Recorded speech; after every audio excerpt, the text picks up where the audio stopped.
అదే RTV app వార్తల్ని క్షణాల్లో చదివే అవకాశం ఉంటుంది. ఒక న్యూస్ పేపర్, ఒక టెలివిజన్ ఛానల్ మీ చేతుల్లో ఎప్పుడూ ఉంటాయి. జేపీసీ వేయాలి. జాయింట్ పార్లమెంటరీ కమిటీ ద్వారా ఆదాని అక్రమాలు, సెబీ అక్రమాలన్నీ కూడా బయటకు తీసుకురావాలని, ఈడీ కూడా నిష్పక్షపాతమైనటువంటి విచారణలు ఉండాలి. కేవలం బీజేపీ ఇతర పక్షాల మీద దాడులు చేయడం కాదు. ఆదాని మీద ఇన్ని అక్రమాలు వచ్చినా ఎందుకు మీరు విచారణ చేపట్టలేకపోయారు?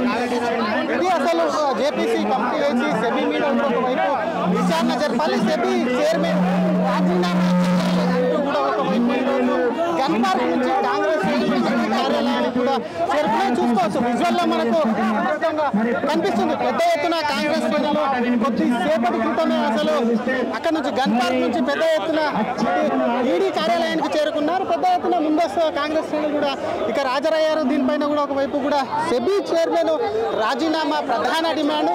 అదానికి సంబంధించి కూడా భారీగా ఆస్తులు పెరిగాయి కాబట్టి ఆయనకు సంబంధించి కూడా ఆయన పైన విచారణ జరపాలని చెప్పి డిమాండ్తో కాంగ్రెస్ మరి ఇక్కడ ఈడీ కార్యాలయం ముందు కూడా భారీ నిరసన ప్రదర్శన అయితే ప్రదర్శిస్తుంది.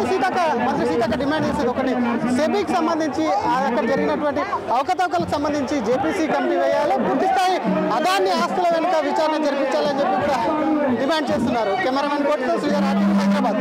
మరిన్ని వీడియోస్ కోసం ఛానల్ ని సబ్స్క్రైబ్ చేయండి. లేటెస్ట్ అప్డేట్స్ కోసం వాట్సాప్ ఛానల్ ని ఫాలో చేయండి. అండ్ లింక్ డిస్క్రిప్షన్ లో ఉంది.